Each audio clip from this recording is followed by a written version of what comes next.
Genosida, sebuah kata yang seharusnya membuat kita bergidik. Bukan hanya karena korban yang jatuh begitu banyak, tetapi karena pelakunya adalah manusia, kita. Sesuatu yang dianggap paling cerdas di bumi ini, justru mampu mengeksekusi penghancuran paling brutal terhadap sesamanya. Genosida tidak pernah terjadi begitu saja. Ia bukan badai yang datang tanpa tanda. Ia dimulai dari pikiran yang membiarkan kebencian tumbuh. Ketika sebuah kelompok dilabeli sebagai ancaman hanya karena mereka berbeda, ketika manusia lain dianggap tidak pantas hidup, maka benih genosida telah ditanam. Hal paling menakutkan dari genosida adalah kesederhanaan awalnya. Dimulai dari kata-kata, dari candaan rasis, dari ujaran kebencian yang dianggap hal biasa, dari propaganda yang mengajarkan bahwa ada kelompok yang lebih rendah, lalu sedikit demi sedikit mereka dijauhkan dari masyarakat. Hak-hak dasar mereka dirampas, identitas mereka dihapus, sampai pada akhirnya tubuh mereka pun dianggap tidak layak lagi berada di dunia. Dan pada tahap itulah genosida mendapatkan bentuknya. Bukan sekadar pembunuhan, tetapi usaha sistematis untuk menghapus keberadaan suatu bangsa. Bukan hanya menghancurkan nyawa, tetapi juga kenangan, budaya, dan masa depan mereka. Yang menyakitkan adalah betapa mudahnya manusia terpengaruh untuk membenci. Pemimpin yang haus kekuasaan memainkan ketakutan rakyatnya. Media digunakan sebagai alat untuk mencuci pikiran. Ideologi dibungkus dengan dalih keselamatan dan patriotisme. Lalu masyarakat percaya bahwa memusnahkan orang lain adalah tugas mulia. Pelaku genosida sering merasa dirinya benar. Mereka menghapus satu kelompok demi kebaikan bersama. Tapi bagaimana mungkin tindakan menghilangkan nyawa jutaan orang dianggap sebagai solusi? Di titik itu, logika telah runtuh dan nurani telah mati. Korban genosida bukan hanya angka. Mereka adalah wajah-wajah yang seharusnya masih hidup. Anak-anak yang seharusnya bermain dan belajar. Orang tua yang seharusnya melindungi, bukan dibantai. Mereka adalah manusia dengan mimpi yang dihancurkan oleh rasa benci yang sebenarnya tidak pernah mereka mulai. Namun yang lebih kelam dari genosida adalah diamnya para saksi. Mereka yang tahu tapi tak bersuara. Mereka yang melihat tapi pura-pura buta. Dunia yang menunggu semuanya. Terlambat sebelum menyesal dan berkata, jangan sampai terulang. Tapi kenyataannya, ia terus terulang. Genosida adalah bukti bahwa peradaban bisa runtuh bukan karena perang, tetapi karena hilangnya empati. Ketika manusia berhenti melihat manusia lain sebagai manusia, disitulah kehancuran dimulai. Untuk memahami genosida, kita harus bertanya bagaimana seorang manusia bisa melihat manusia lain. Dan hanya melihat musuh? Ini terjadi ketika empati tidak lagi dianggap penting. Ketika propaganda menggantikan pikiran jernih. Ketika identitas seseorang diringkas menjadi satu kata hina yang terus diulang hingga terasa benar. Begitulah cara genosida bekerja. Ia merusak persepsi manusia terhadap sesamanya. Wajah-wajah yang dulunya tersenyum dan saling menyapa, tiba-tiba berubah menjadi target. Tetangga menjadi pemburu tetangganya sendiri. Teman masa kecil berubah menjadi pelaku pembantaian. Semua itu akibat racun kebencian yang disebarkan oleh mereka yang memiliki kekuasaan dan ingin mempertahankannya. Pelaku genosida tidak selalu terlihat seperti monster. Mereka bisa saja orang biasa. Pegawai, petani, mahasiswa, tentara yang dulunya ingin hidup damai. Tapi ketika mereka dibius oleh doktrin untuk membenci, mereka melakukan hal yang bahkan mereka sendiri mungkin tidak percaya pernah mampu mereka lakukan. Dan di saat itu terjadi, pertanyaan besar muncul. Siapa yang benar-benar bersalah? Pemimpin yang merencanakan pembasmian atau rakyat yang mengeksekusinya? Jawabannya keduanya. Karena tanpa yang satu, yang lain tidak mungkin berjalan. Sementara itu, para korban tidak punya kesempatan membela diri. Mereka sering tidak tahu mengapa mereka harus dibunuh. Mereka hanya tahu bahwa tiba-tiba mereka menjadi musuh negara. Mereka menjadi sasaran, kebijakan yang dirancang untuk menghapus jejak mereka dari bumi. Dan yang lebih menyakitkan, dunia sering terlambat mengulurkan tangan. Dalam setiap genosida, penyesalan selalu datang terakhir. Setelah darah mengering. Setelah para penyintas hanya memiliki trauma yang menemani sisa hidup mereka. Setelah generasi yang hilang tinggal menjadi cerita sedih dalam buku sejarah. Dan kita sebagai manusia harus menelan kenyataan pahit bahwa tragedi itu bisa saja dicegah jika saja kita bersuara lebih awal. Genosida adalah kebohongan terbesar yang pernah diciptakan manusia. Kebohongan bahwa kita akan lebih aman jika orang lain dimusnahkan. Kenyataannya, ketika kita membiarkan genosida terjadi, kita bukan hanya menghancurkan mereka yang menjadi korban, kita juga menghancurkan kemanusiaan kita sendiri. Jika kebencian dibiarkan menguasai, maka dunia akan terus berada dalam lingkaran gelap yang sama. Menciptakan musuh, menghancurkan musuh, lalu menciptakan musuh baru. Padahal yang kita hancurkan adalah bagian dari kita sebagai Spesies yang seharusnya hidup berdampingan. Untuk keluar dari lingkaran itu, kita harus berhenti melihat manusia lain sebagai ancaman. Hanya karena mereka berbeda, kita harus mulai memahami bahwa keberagaman bukan alasan untuk menyerang, tetapi alasan untuk belajar. Karena dunia yang seluruh manusianya sama adalah dunia yang membosankan dan rapuh. Perbedaan adalah kekuatan yang membuat manusia bertahan hingga hari ini. Ketika kita membahas genosida, ada satu fakta yang sering membuat kita terdiam. Semua ini dilakukan dengan kesadaran penuh. Tidak ada genosida yang muncul karena ketidaksengajaan. Ya, masalah kejahatan yang direncanakan matang. Ada rapat, ada dokumen, ada perintah, ada strategi untuk membungkam dunia, dan ada target yang sudah ditentukan sejak awal. Genosida adalah proyek politik yang dibuat oleh mereka yang merasa berhak menentukan siapa yang paling pantas tinggal di muka bumi. Mereka menciptakan narasi bahwa dunia akan lebih baik tanpa kelompok tertentu. Dengan demikian, pembantaian tidak lagi terlihat sebagai tindakan brutal, tapi sebagai misi pembersihan. Inilah kebohongan yang paling mematikan. Di balik setiap genosida selalu ada alasan yang dibungkus rapi. Ekonomi, keamanan, agama, etnik, budaya. Semua itu dijadikan tameng untuk melakukan hal yang tak pernah bisa dibenarkan. Dan masyarakat yang sedang putus asa seringkali mudah dipengaruhi untuk percaya bahwa kesengsaraan mereka akan hilang jika mereka mengorbankan kelompok lain. Itulah titik paling berbahaya dalam sejarah manusia. Saat orang takut, marah, dan kecewa, mereka mudah diarahkan untuk membenci. Para pelaku genosida sering menciptakan kategori kami dan mereka. Kami adalah pihak yang pantas hidup. Mereka adalah pihak yang harus dienyahkan. Perpecahan ini kemudian ditanamkan ke dalam benak masyarakat hingga menjadi normal. Ketika mereka dianggap bukan manusia, maka segala kekerasan terhadap mereka terasa sah. Dan disinilah ironi terbesar manusia. Kita mampu menciptakan teknologi canggih, namun gagal mengalahkan emosi paling primitif dalam diri. Kita ketakutan pada perbedaan. Banyak orang percaya bahwa kejahatan seperti genosida hanya dilakukan oleh orang-orang yang benar-benar kejam. Tetapi kenyataannya jauh lebih rumit. Banyak pelaku hanyalah orang biasa yang mengikuti arus. Mereka melakukan kekerasan bukan karena mereka haus darah, tetapi karena mereka lupa berpikir. Karena mereka menyerahkan akal sehatnya pada propaganda. Karena mereka memilih kenyamanan daripada keberanian untuk menolak. Namun fakta bahwa pelaku adalah orang biasa bukanlah alasan yang bisa diterima. Itu justru menjadi peringatan keras. Siapapun bisa menjadi pelaku genosida jika ia berhenti berpikir dan berhenti peduli.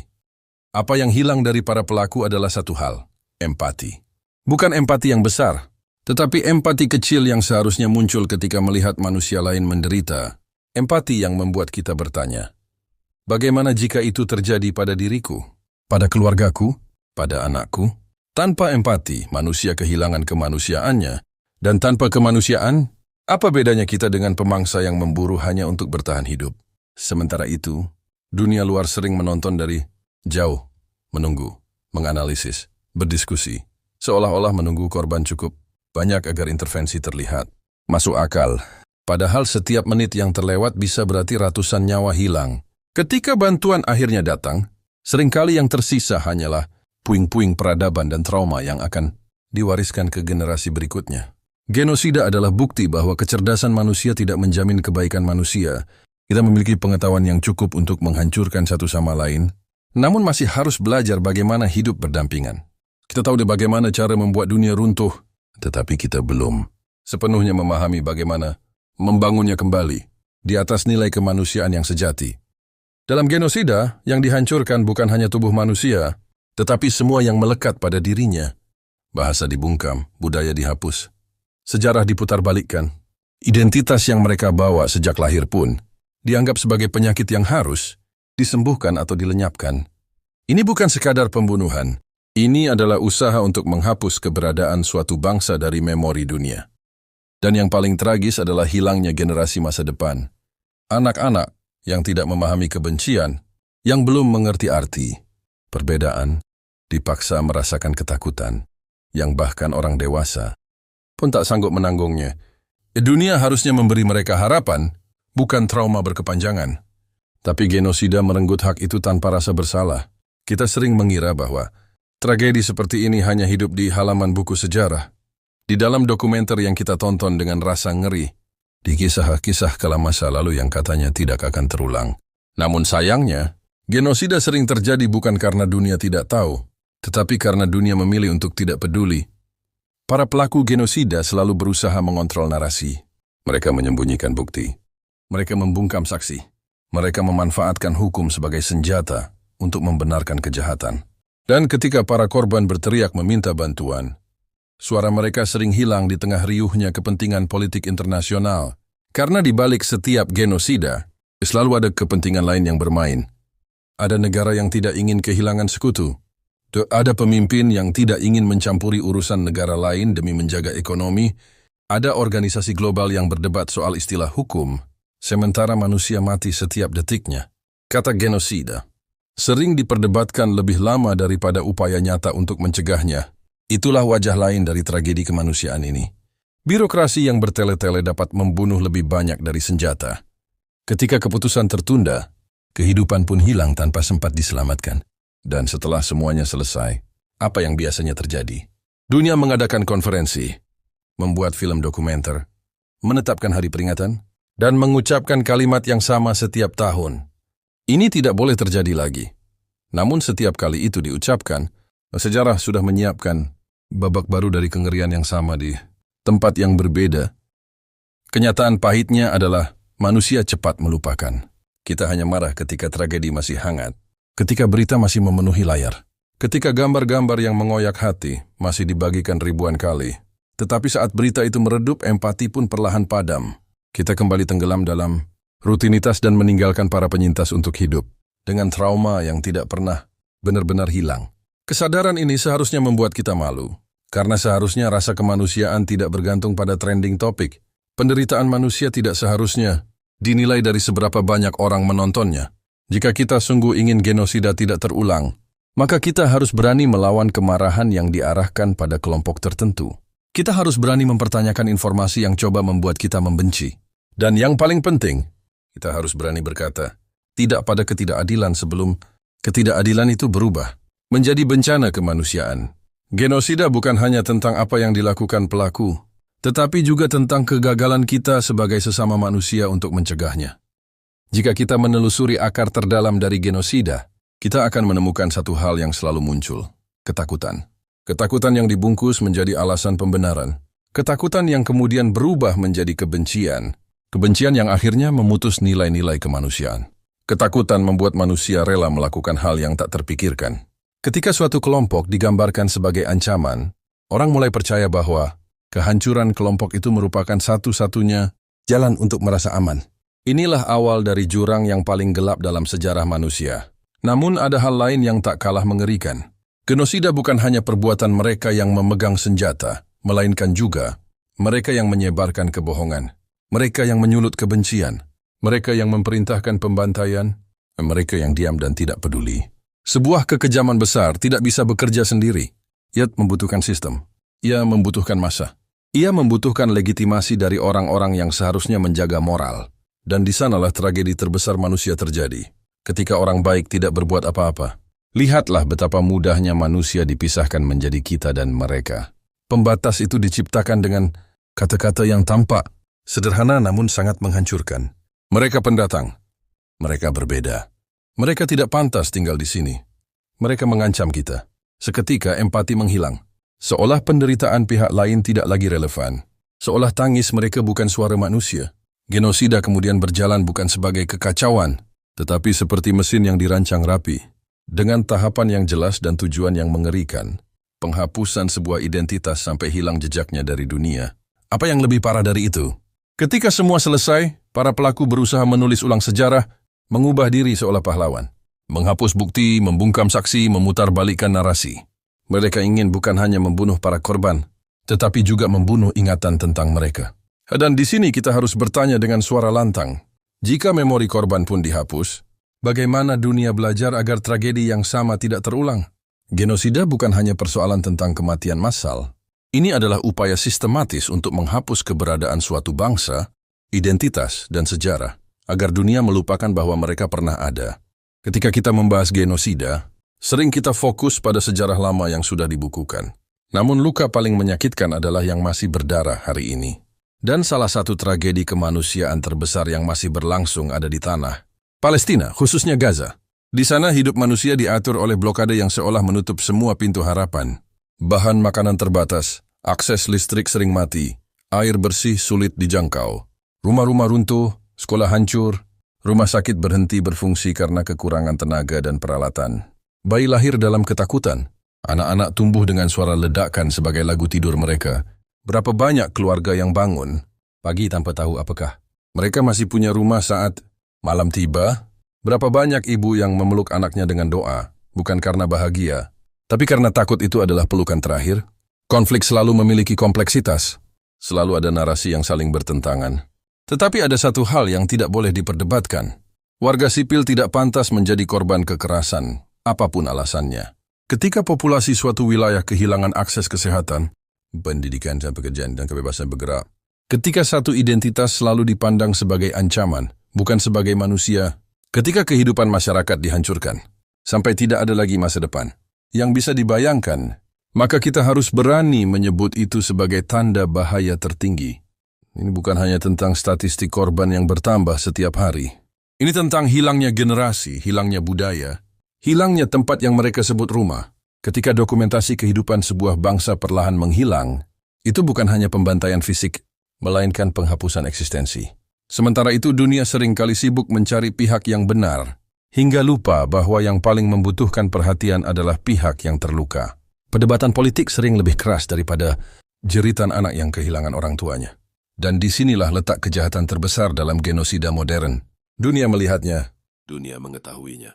Dunia membicarakannya, tapi dunia tidak menghentikannya. Selama kekejaman dibenarkan dengan alasan keamanan, selama kekerasan dipoles dengan bahasa diplomasi, selama penderitaan dianggap sebagai konsekuensi yang dapat diterima, maka tragedi itu akan berulang lagi dan lagi.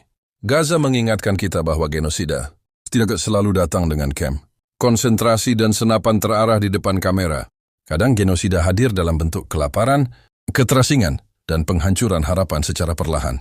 Dan pertanyaan paling penting yang harus kita jawab, jika tragedi seperti ini dibiarkan, jika manusia lain kehilangan hak paling dasar untuk hidup layak, jika dunia hanya menonton, untuk apa kita menyebut diri kita manusia? Setelah melihat begitu banyak bukti bahwa genosida bukan hanya sejarah, tetapi kenyataan yang masih berjalan, kita harus bertanya pada diri sendiri, aku berada di sisi mana?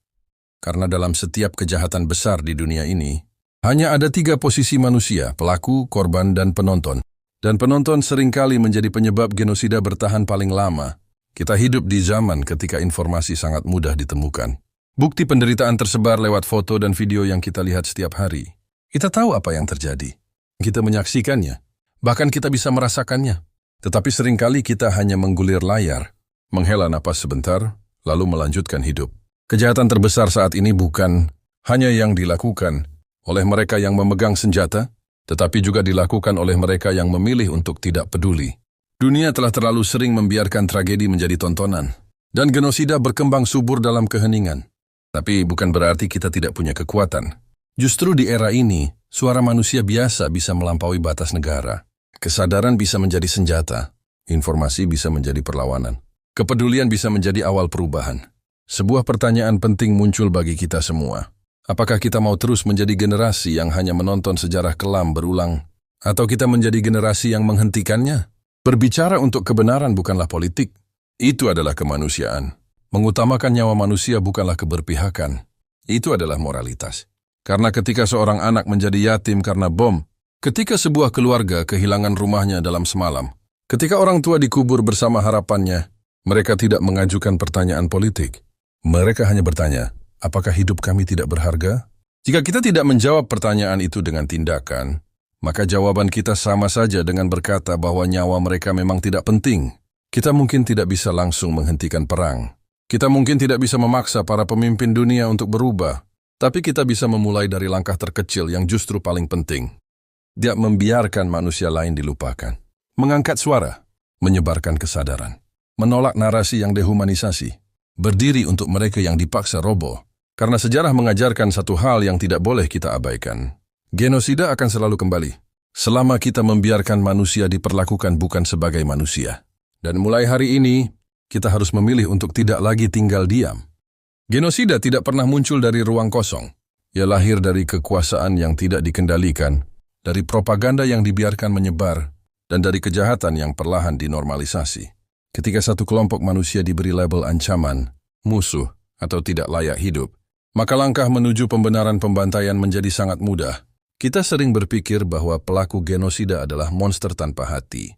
Namun kenyataannya, Umberpa adalah manusia biasa yang diyakinkan bahwa kekejaman mereka adalah pembelaan diri. Mereka menggunakan bahasa yang indah untuk kejahatan yang paling menjijikkan. Mereka menyebut pembunuhan sebagai keamanan. Mereka menyebut penghancuran sebagai perlindungan. Mereka menyebut penindasan sebagai hak mempertahankan diri. Kejahatan itu kemudian disebarkan melalui media yang dikendalikan, pendidikan yang diarahkan, dan politik yang memaksa rakyat untuk percaya bahwa penderitaan pihak lain bukan masalah mereka. Beginilah langkah demi langkah genosida menjadi masuk akal. Ketika dunia semakin terbiasa melihat kekerasan, empati perlahan mati. Dan itu adalah kemenangan terbesar bagi pelaku genosida, karena mereka tidak hanya menghancurkan tubuh, tetapi juga membunuh rasa kemanusiaan kita. Coba lihat bagaimana berita tentang kematian kini menjadi angka. 100 orang tewas, ratusan korban jiwa, ribuan kehilangan rumah.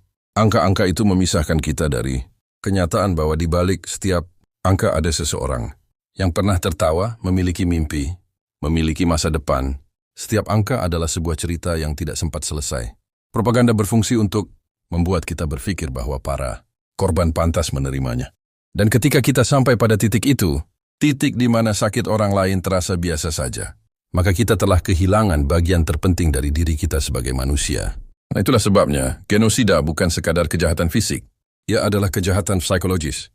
Kejahatan yang merusak otak, merusak hati, dan memanipulasi pemikiran, masyarakat hingga kebenaran terbalik dan kebohongan dianggap fakta. Kekuasaan yang tidak dipertanyakan akan selalu melahirkan penindasan.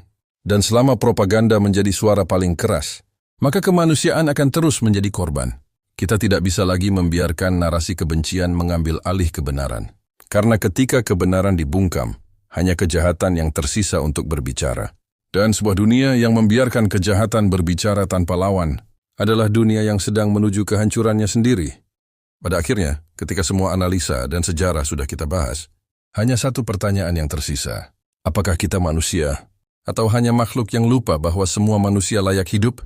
Genosida bukan hanya tentang berapa banyak orang yang dibunuh. Genosida adalah tentang berapa banyak hati yang membiarkan pembunuhan. Itu dianggap biasa. Setiap tragedi yang terjadi di dunia ini bukan sekadar berita. Ada keluarga yang hilang, ada masa depan yang dicuri, ada suara yang dibungkam, ada mimpi yang tidak pernah sempat tumbuh. Dan selama kita hidup, kita memiliki pilihan. Apakah kita berdiri bersama mereka yang diinjak, atau kita menjadi bagian dari mereka yang menginjak? Sejarah selalu mencatat siapa yang diam. Diam berarti menyetujui. Diam berarti ikut mendorong sebuah bangsa menuju kepunahan. Diam berarti menjadi bagian dari genosida itu sendiri. Karena itu biarlah suara kita, sekecil apapun, menjadi penanda bahwa masih ada manusia yang peduli. Masih ada manusia yang menolak kebencian. Masih ada manusia yang percaya bahwa tidak ada satupun alasan di dunia ini yang sah untuk menghapus keberadaan suatu bangsa. Genosida selalu berusaha membunuh dua hal, tubuh korbannya dan ingatan dunia tentang mereka. Jika kita menjaga ingatan itu, maka kita sudah memenangkan separuh perlawanan. Maka hari ini, kita bersumpah dalam hati masing-masing bahwa kita tidak akan menutup mata ketika ada ketidakadilan, bahwa kita tidak akan diam ketika manusia lain disakiti, bahwa kita tidak akan membiarkan dunia menjadi kuburan empati. Karena dunia yang kehilangan empati adalah dunia yang sudah berhenti menjadi manusia. Setiap nyawa adalah semesta yang utuh. Setiap manusia berhak merasakan kedamaian, mimpi, dan masa depan. Dan selama bumi ini masih berputar, tidak ada siapapun yang berhak mengambil semua itu dari mereka. Kemanusiaan bukan pilihan. Kemanusiaan adalah kewajiban. Biarlah kata ini menjadi pesan yang tertanam kuat dalam hati kita. Jika kita ingin hidup di dunia yang lebih baik, kita harus terlebih dahulu menjadi manusia yang lebih baik. Kita mungkin hanya satu suara, tapi suara itu bisa menjadi harapan bagi mereka yang hampir menyerah. Dan selama masih ada yang memperjuangkan hidup, genosida tidak akan pernah menang.